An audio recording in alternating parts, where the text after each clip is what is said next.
Ladies and gentlemen, welcome back. My name is Athanasios Katsikidis, columnist at Kathimerini newspaper in Greece. So, in this panel discussion, we are going to discuss and we are going to have a dialogue regarding Iraq and Kurdistan between great powers, stability in a fragmented region. I would like to introduce to four exceptional speakers.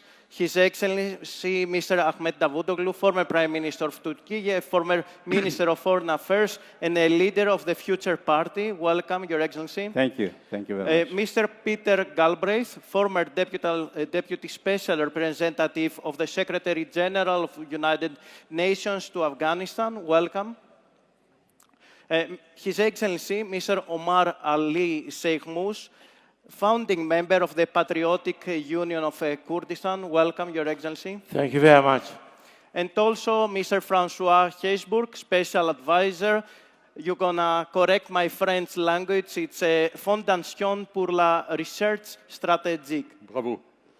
Thank you very much. So I would like to initiate this panel discussion with a question regarding the fragmentation of the Gulf that has occurred due to the war in Iran and the whole developments that we see the previous months. And I'm going to begin with you, Your Excellency. The peripheral crisis, meaning the war that has been expanding to everywhere, even to Cyprus, has tremendously affected the whole region. So what's the true impact to Iraq and the Kurdistan? Thank you. I think we have to understand the historical flow in order to make a strategic planning. Iraq, in my academic life, I was saying, Iraq is a small Middle East. You have all the ethnicities, sects of the Middle East in Iraq. So peace in Iraq means peace in Middle East.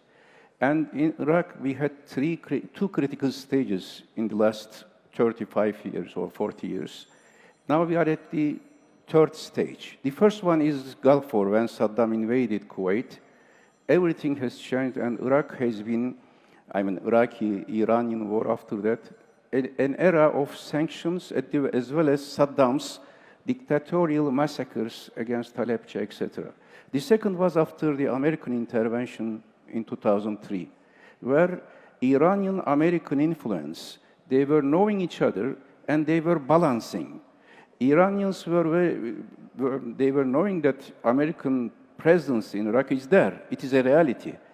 But Americans knew that Iran has a special influence on the ground through certain militias, pro-Iranian groups.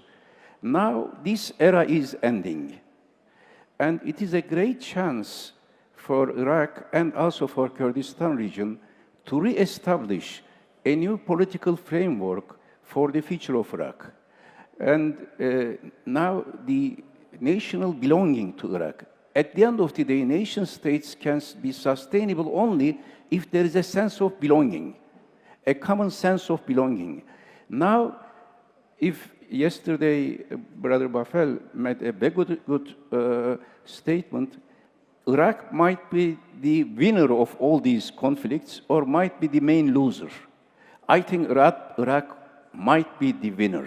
What my suggestion as a friend of Iraq, and from Turkey when we look at Baghdad, Erbil, Basra, Iraq now, the wise leadership of Iraq, all sides, Sunnis, Shiites, Kurds, Turkoman, they have a chance now to create a new Iraqi identity, sense of belonging, because at the end of the day, they will continue to survive together. When there are rivalry of great powers, I have observed this in our experience in Turkey between Soviet Union and United States. And we were seen as a flank country of NATO. What we did achieve in Turkey was, Turkey itself is an asset for everybody. Turkey is an asset for NATO, yes, but Turkey is an asset for Russia. Turkey is an asset for EU. Similarly now, Iraq should say, now we Iraqis, we don't see anybody enemy. We are not anti this country or pro this country, but we are pro Iraq. And if there is a new consciousness of self-belonging as well as self-interest of Iraq. I think this is the time to achieve this. I am hopeful and optimistic. If I was in Baghdad in these days to advise my friends from different backgrounds, I would say, forget the past. Forget the past of 30 years and re-establish Iraq now, as if you are starting today. And Iraq has all the potential. For example, Gulf countries, I respect all of them, and they are all they are our friends, but mainly Gulf countries have natural resources, but do not have enough manpower. Sometimes Egypt has manpower, but do not have enough natural resource. Iraq has manpower, very well-educated people as well, resisting people in difficult times, and natural resources. Iraq could be a rising power itself. Instead of following this or that country to protect Iraq, it is better to, how can we achieve this? My suggestion, without any prejudice, first, there should be a new concession, not just constitution, among the groups. Secondly, in a country there can be only one army. No militias or proxy wars should affect Iraq. Peshmerga is a constitutional military group. Therefore, it is part of Iraqi security arrangement. It is not an alternative. And also, there should be one central strategic economic planning to share these natural resources. And my suggestion, I know sorry for taking time, to my brothers and sisters, as Brother Kubat told to Turkey, in Kurdistan region, they should also forget their differences. Now it is time to have a new vision for Kurdistan region and a vision for Iraq in general. I think time is approaching for the rise of Iraq and Kurdistan region. It's very interesting. Mr. Galbraith, Iraq has historically functioned as a buffer zone for the regional powers. So is that buffer role becoming unsustainable due to the war of United States-Israel with Iran? I don't know that Iraq has functioned as a buffer, so therefore I can't say whether it's sustainable. But if you'll permit me, I want to follow up on what the Prime Minister said, because he made some very important points. He spoke about the importance of a sense of belonging. And that's exactly the issue. I first came to Kurdistan 42 years ago.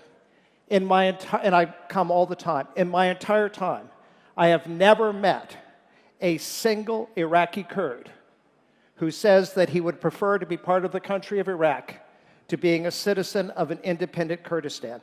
And that includes the last 4 Iraqi presidents who were Kurds.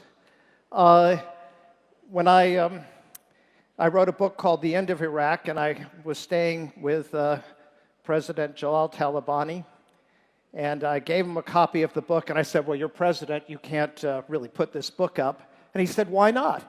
And he put it up on his wall in his study, not with the spine, but so you could see the title. And the next day, Christian Amanpour came and interviewed him. In my experience, which has been also in the former Yugoslavia and East Timor, where you have people in a geographic area who unanimously don't want to be part of a country. You can't keep them there forever. And in 2017, the people of Kurdistan voted in an indisputably free and fair referendum, 93% for independence.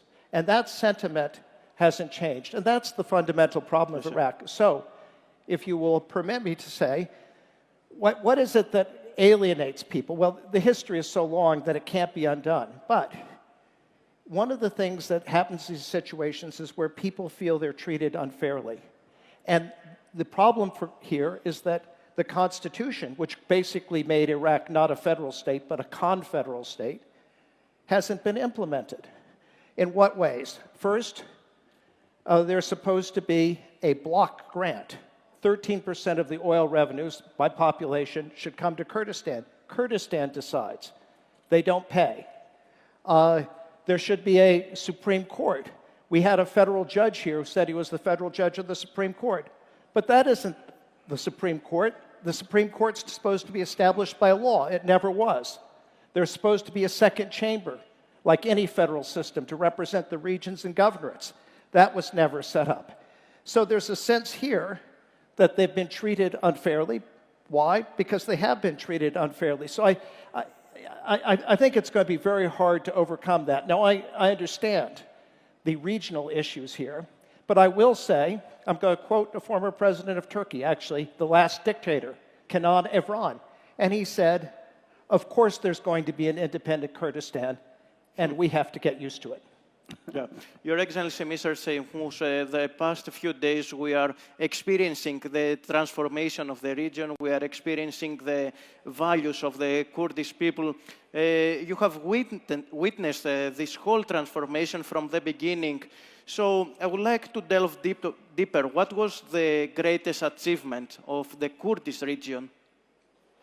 Well, two things I could just offhand tell you about. One is that the Kurdistan regional government is unique in Kurdish history in its duration. The two previous examples, the Mahabad Republic lasted only for 1 year, and the so-called Kingdom of Sheikh Mahmud lasted maximum 2 or 3 years. But the KRG has existed for more than 34 years now. And it's getting strong, not weaker. That's one thing. The other achievement for the Kurds in Iraq is that they achieved a federal status. Although the Iraqi government, by constitution, which Peter helped write, is a federal system, the central government is still hesitant in calling it a federal system and implementing its institutions.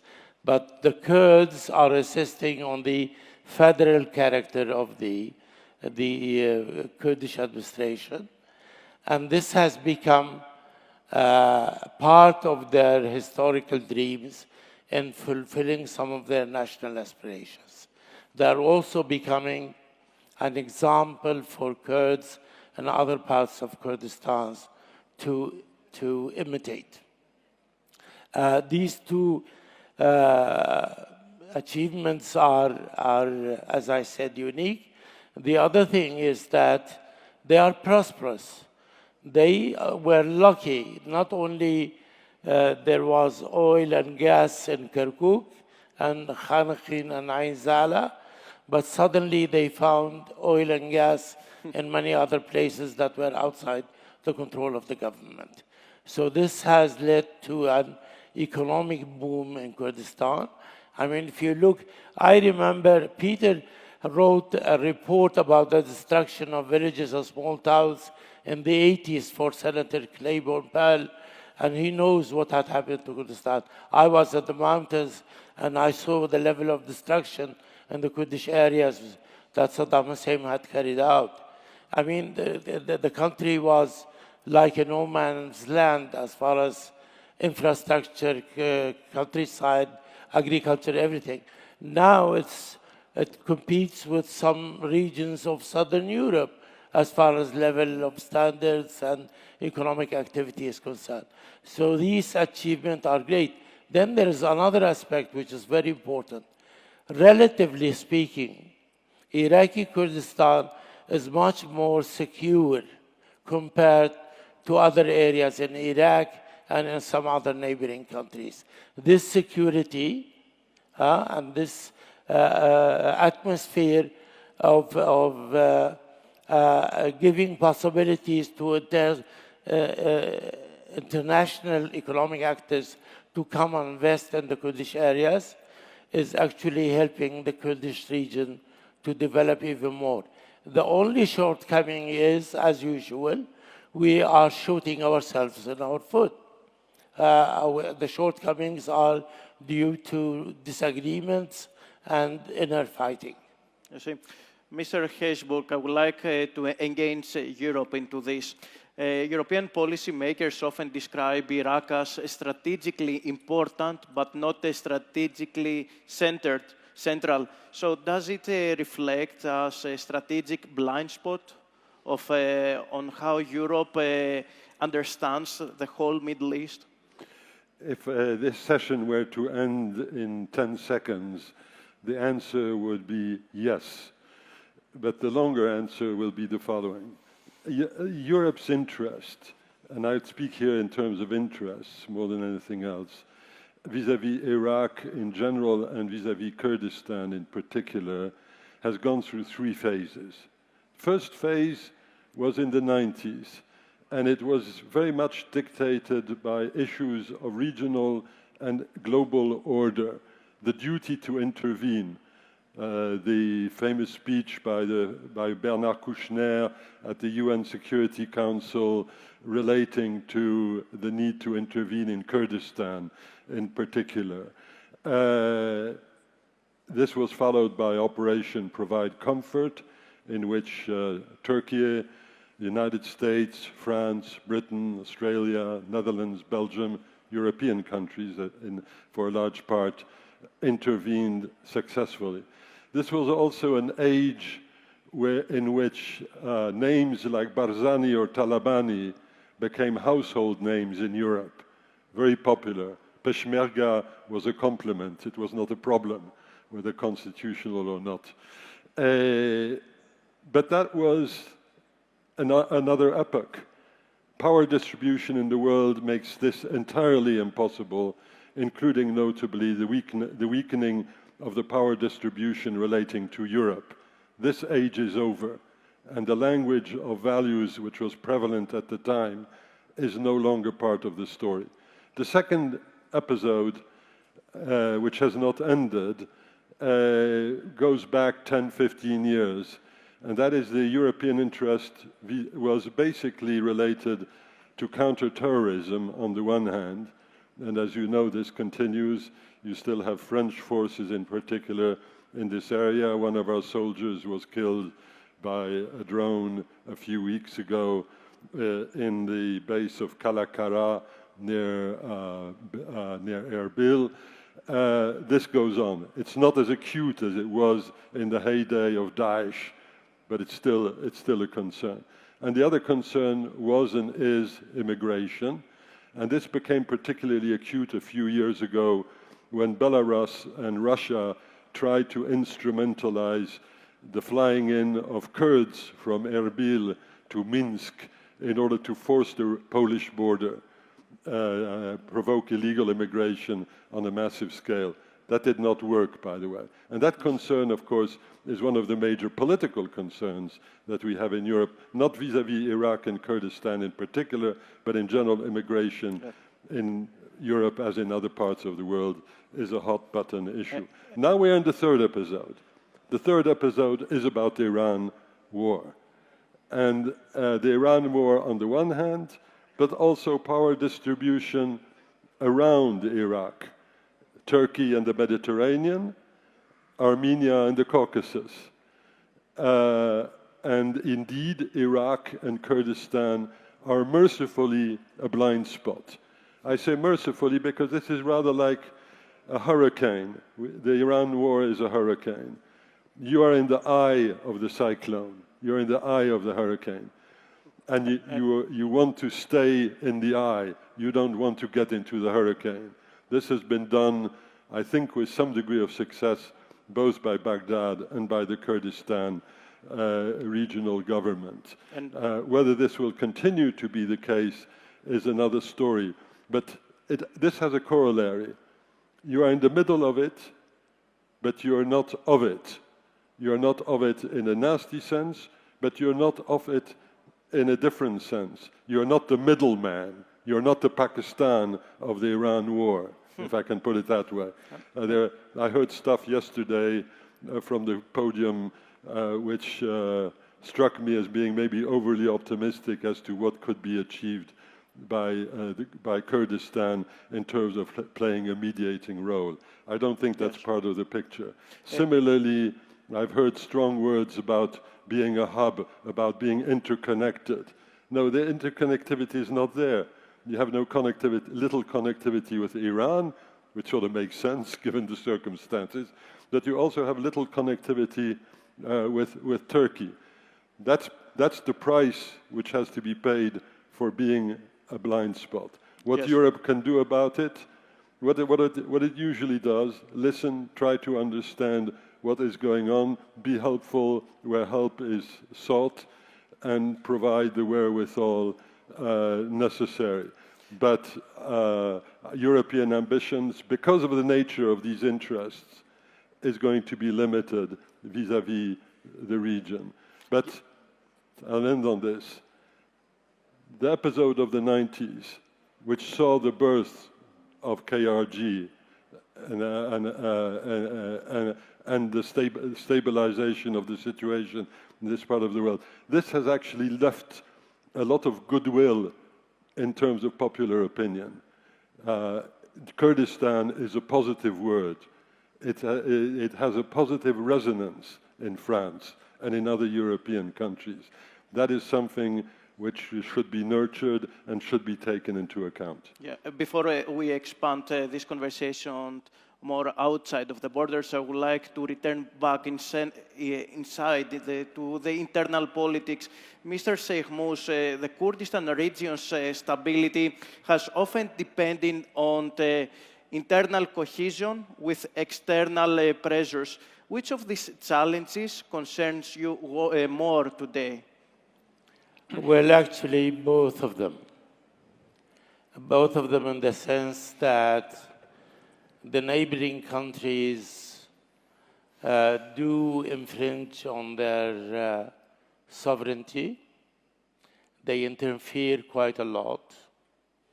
And in the beginning, we all know Turkey, Syria, and Iran, during the Gulf War, they had periodical meetings every 6 months in order to hinder the establishment or development of a Kurdish state in northern Iraq.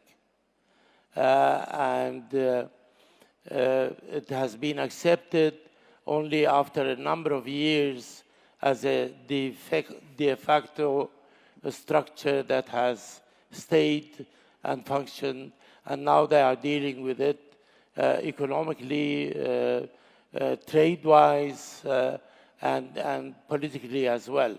And they have accepted the reality of that situation.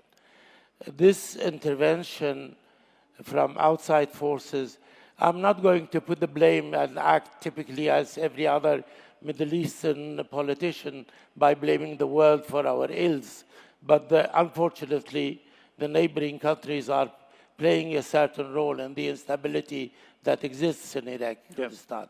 The other thing is the lack of internal cohesion within the Kurdish political parties and movements in Iraqi Kurdistan is endemic. And they fight over, first it was about spoils, secondly about influence, thirdly about territory, and now about ministerial posts. But my historical experience is this: the Kurds in general and the Iraqi Kurds in particular do unite in two situations. And this is not unique for the Kurds. Once they are faced by an external threat, like Daesh or the central government attacking them, or any neighboring country attacking them, they close ranks and unite and cooperate with each other. The other time is a time of great achievements, like the March Agreement in 1970, the autonomy agreement with the central government, or the establishment of KRG, or certain other big achievements that are, as we see now in the peace process in Turkey, the agreement between SDF and the central government in Damascus. These are periods or elements that lead to internal cohesion. But you're quite right in putting this question. Both are very important factors in thinking about as far as stability in the Kurdish region is concerned.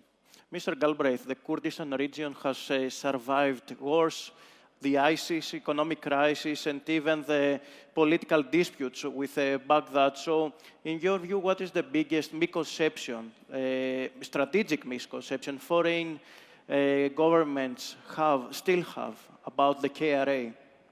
I think, just let me respond to one important issue. How will we approach to our region in general, not just to Kurdistan, Iraq, Turkey separately, because these borders being specified by Sykes-Picot 100 years ago. But Diyarbakir and Erbil, Slemani and Mosul and Aleppo, they lived together for thousands of years. Same economic zone. Fragmentation brought us to an economic crisis.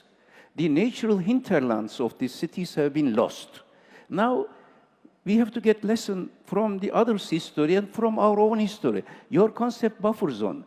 No, in the region, from the history today, there is no buffer zone. The cities are as important as the states. The European experience, French and German armies fought several centuries to control Alsace-Lorraine. Nobody controlled. But when they decided to establish EU, people do not know now French border territory or German territory. What is the uniqueness of Kurdish entity and Kurdish people here?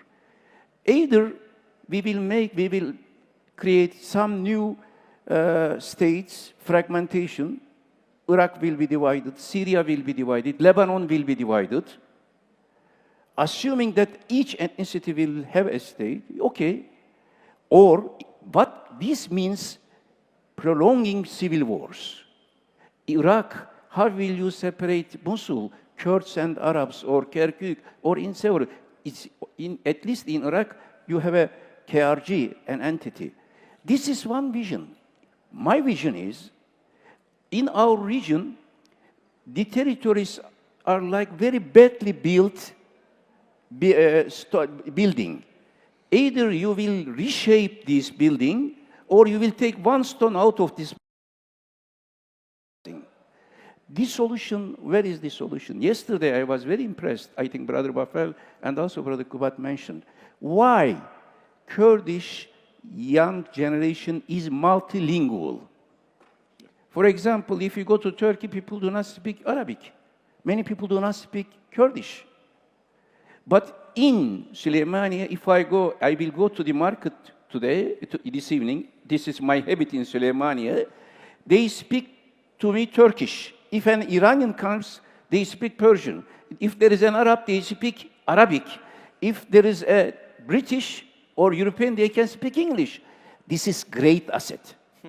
And I like the concept of Brother Kubat this morning. Kurds should be connector.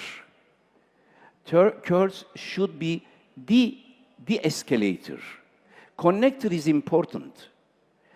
When, thanks to Brother Ömer, he is from Syria, as far as I know. He is leader of PUK. He is now Iraqi. But at the end of the day, he is a Kurdish. Now, he mentioned that Turkey, Iraq, Syria were working to prevent Kurdish entity. This was 25, 30 years ago. In 2008, 2009, when I became Minister of Foreign Affairs, I met with Mam Jalal. And the Minister of Foreign Affairs of Iraq was Hoshar Zabari. Two Kurds representing Iraq. One is President, the other one is Minister of Foreign Affairs, and I brought them a proposal, Mesopotamian Economic Union proposal. And I took the same proposal to Bashar Assad before he killed his own people. And this, what is my purpose? Territories can stay, like European territories, but we have to make territories as flexible as possible, as irrelevant as possible. At the end of the day, everybody will win. Let me give you one example. What is the historic center of Eyalet? Here, Mosul. In Syria, Aleppo. But with a painful sentiment I am saying this. Last November, I went to Mosul. Compared to Erbil and Süleymaniye, Mosul was very underdeveloped because of these civil wars, etc. What is the secrecy of the success of KRG and Erbil? Why Erbil today is like a European city and Süleymaniye is becoming similar? Similarly, in Turkey, Gaziantep was a small town of Aleppo, but you cannot compare Gaziantep now. The lesson is that economic interdependency is more important than territorial disagreements in shaping the future and in establishing order. The difference of Erbil is Erbil was open to Turkish investments. And from Ankara, 2 times I had serious security concern for Erbil. One, when I was Prime Minister, Daesh was approaching to Erbil. Kak Mesut called us, and I instructed our army to send artillery direct to Erbil to prevent Daesh to come in. And our artillery at midnight came to the border and pushed Daesh back, because for us, Erbil is a backbone of stability. Similarly, Süleymaniye. We don't look Iraq as a buffer zone. We look Iraq as a backbone of an economic union. Similarly, I proposed in 2010 Levant Union between Turkey, Syria, Lebanon, and Jordan. If we had this union instead of proxy wars in Lebanon, these type of unions will shape the future. Otherwise, I respect to Kurdish people's self-identity, culture, and all political, idealism. But at the end of the day, what will be the result? There, we want a prosperous KRG, we want a prosperous geoeconomics is the key term now, after Hormuz Strait. One day, I imagine from Basra to Baghdad, development road, to Erbil, to Süleymaniye, 3 lines, energy and trade route. 3 lines from Süleymaniye, Erbil. One is to Black Sea, Trabzon port. The other one is to Iskenderun, like Kerkük, Yumurtalık. The third one is from here to Istanbul, direct to Europe. Yeah. If you have a geopolitical instability, how will you achieve this? You will make rhetorics to each other. Turkish nationalism, Kurdish nationalism, Arab nationalism, Iranian nationalism. At the end of the day, all the nations will fail and will lose. Instead of this, we have to say, this region belongs to us. We, nations of the Middle East, Turks, Kurds, Arabs, Iranians, we are together for our common future, and we will specify what will happen in our region. Not the great powers, not the other forces. We will decide what will happen in our region. Mr. Galbraith, back to you. 34 years have passed since the KRA autonomy. What is the single biggest vulnerabilities that this region faces today? Well, the Kurds have a saying, which is, the Kurds have no friends but the mountains. I have an additional saying, the Kurds have no friends but the mountains, and they have many enemies, and the worst are the Kurds. Because the greatest impediment to the success of Iraqi Kurdistan, of the Kurds in Syria, is the fragmentation among the Kurdish parties. Now, at a critical moment, back during the Anfal, they formed the Iraqi Kurdistan Front. They collaborated at the critical time to get the constitution. But this is a problem. In Syria, the split between the PYD and the ENKS has absolutely handicapped them, and it's led to a division between Rojava and here, which basically hurt the people in Rojava, and there was much they could have done about it, and they didn't. In terms of the vulnerability here, again, I think the main vulnerability has been the failure to implement the Constitution. And the kind of coexistence that was envisioned simply hasn't happened, so you have a situation of grievance. I want to support what the Prime Minister has said about eliminating national barriers. And there's a very interesting example. When I went to Slovenia in 1991, just after independence, and they had changed the license plates, no more red star, the Slovene symbol. They were flying the Slovene flag at the border. They wanted to stamp my passport with the Slovene symbol. I saw the finance minister. He gave me their currency, the tolar. And they became independent. 10 years later, there is no border. They're part of Schengen. It's the EU flag that's on the license plate. The currency is the euro. In other words, nationalism, you have to let people have their country. And then, as in the European project, it begins to disappear. When Kak Massoud went to the Czech Republic and Slovakia, what did they say? They said, we get along great now. They actually have joint cabinet meetings. When it was Czechoslovakia, they were at each other's throats. So these are complementary ideas. They're not mutually exclusive. I want to share two things to pick on what the Prime Minister said about the drawing of the borders. I think people don't quite realize that the border between Syria and Turkey was drawn by the Allies to go in the middle of the railroad tracks of the Berlin to Baghdad Railroad, because that was the great German project. They wanted to make it impossible. Well, of course, and if railroad, you put rivers or mountains, there are people on different sides. Rivers, sometimes come, but railroads go right through cities, so you have Qamishli and Nusaybin. I mean, it's just, but that was the mentality, and that's what needs to be erased. The last word I want to say is about Syria. And I'm going to say, it's actually 3 words: elected constituent assembly. If the Kurds want to guarantee be part of the future of Syria, they need to be speaking about this, because do the math of Syria. It is 35% or 40% minorities: Alawites, Druze, Kurds, Christians, and others. And of the 60%, they are Sunni. They're not all, many of them are secular. So if you have an elected constituent assembly, you're guaranteed not to have an Islamist state. And of course, they'll be bargaining, and they will end up with some system of federalism.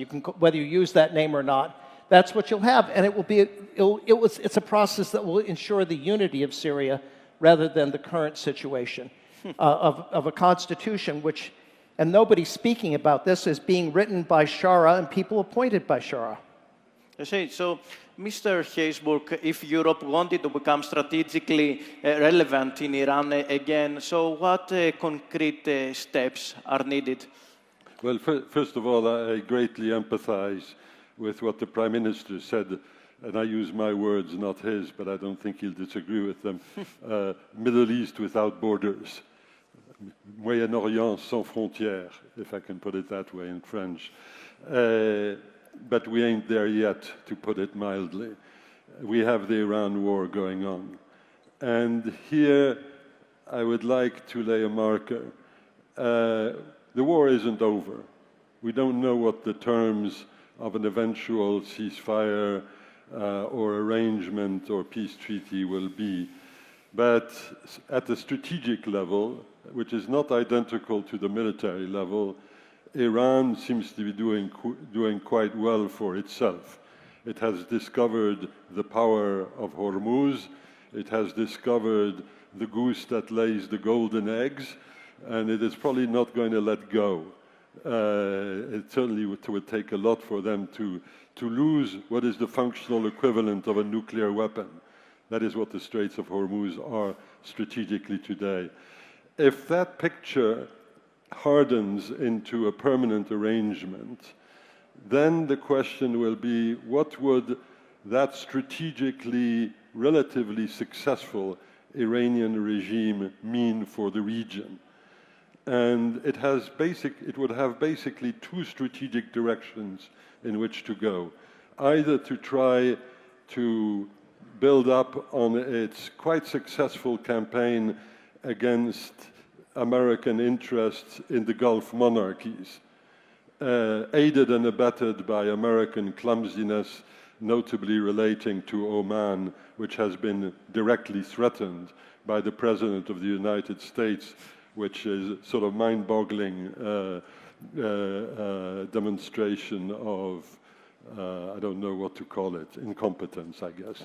That is one strategic direction.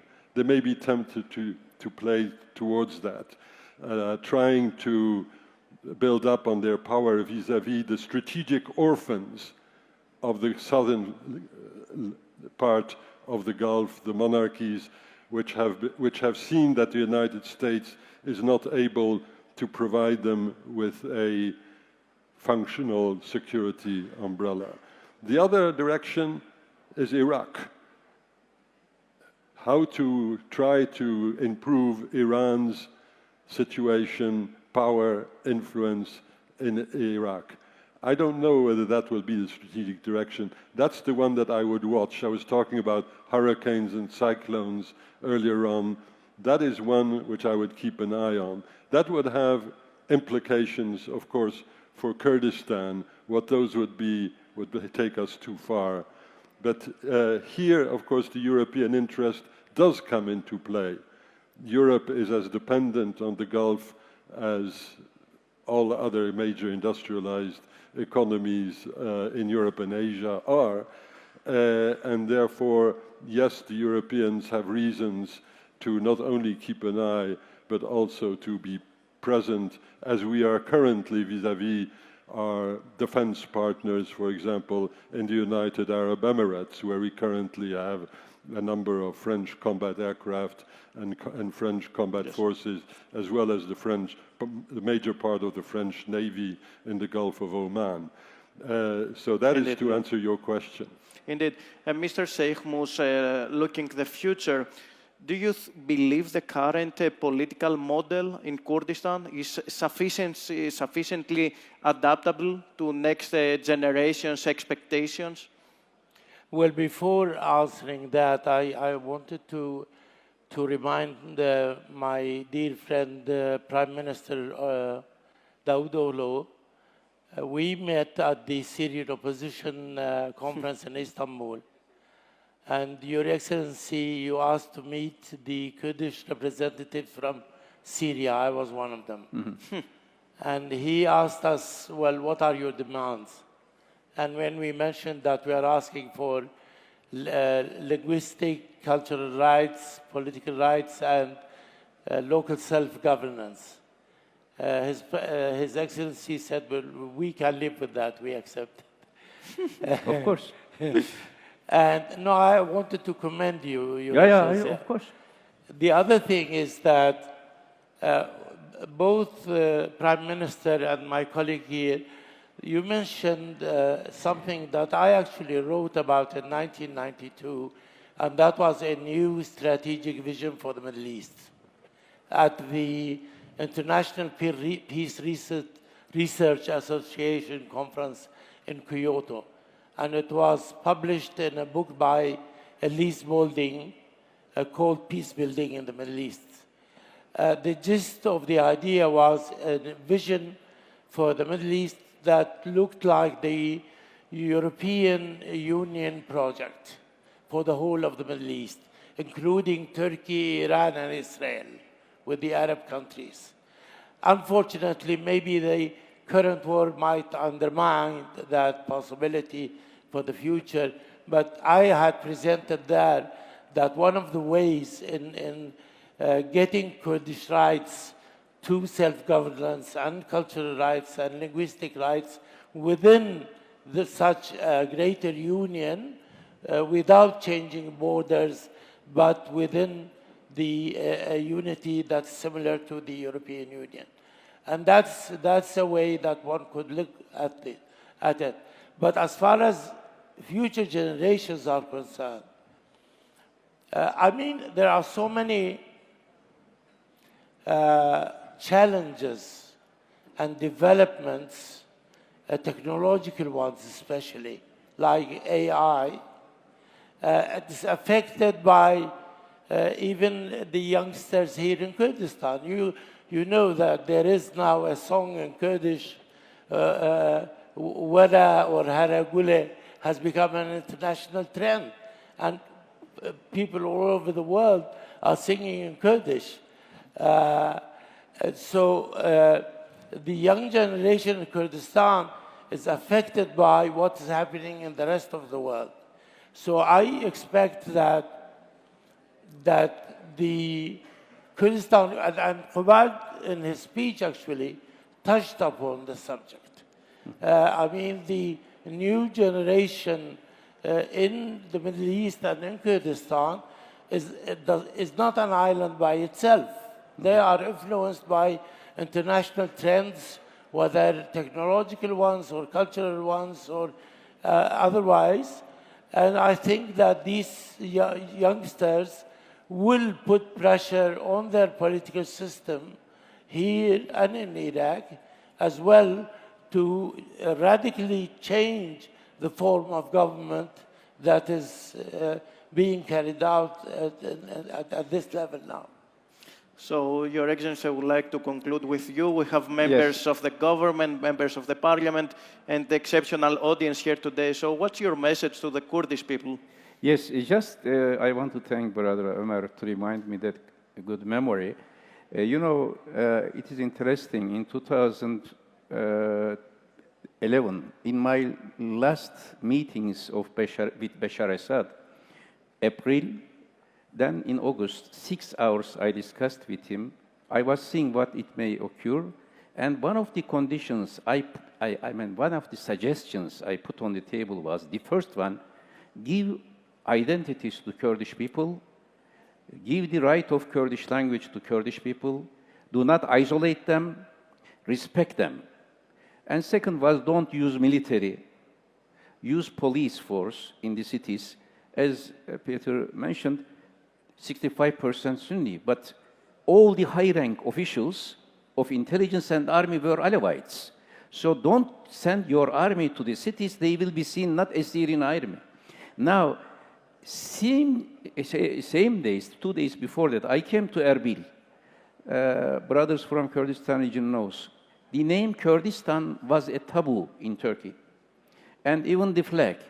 First time a Turkish foreign minister came to Erbil, and I used Iraqi Kurdistan region.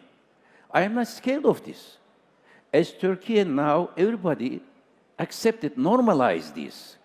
Nobody thinks Kurdistan, Iraqi Kurdistan region as an enemy, but as an ally, natural ally. The only problem is PKK presence. If it is being resolved, I can assure you, many investors will come to Slemani, as Slemani is Diyarbakir or Konya. So important is, maybe some friends may think that Prime Minister is very utopic. No. This is the most realistic analysis. We have to get lessons from our past. Ethnic exclusion, sectarian fight brought us massacres, genocides, Halepce, all these.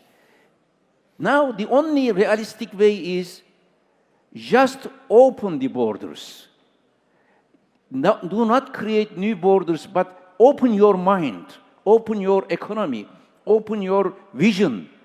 Then I can assure to my Kurdish brothers and sisters here, what is the uniqueness of Kurdish people now? Forget the borders. They are landlocked. They are in a landlocked area. But their manpower and leadership, they are not landlocked. They have, if they have a vision, this place will be the center of attraction for everybody. And on behalf of our, of course, I don't have an official position. I cannot speak on behalf of our government. But now, nobody sees Kurdistan region as a threat. And my humble suggestion, I will be seeing Kak Mesut and all the leaders, please unite, form the government, be active in Baghdad, be active in all state officials, attract more investments. Do not separate Turkish investors, European investors, whoever comes, This should be an open area. And after that, like EU, today Strasbourg is the center of everything, which was the place of buffer zone between Germany and France. The important is to have this vision to realize. Thank you very much. Your Excellency, thank you. Thank you all.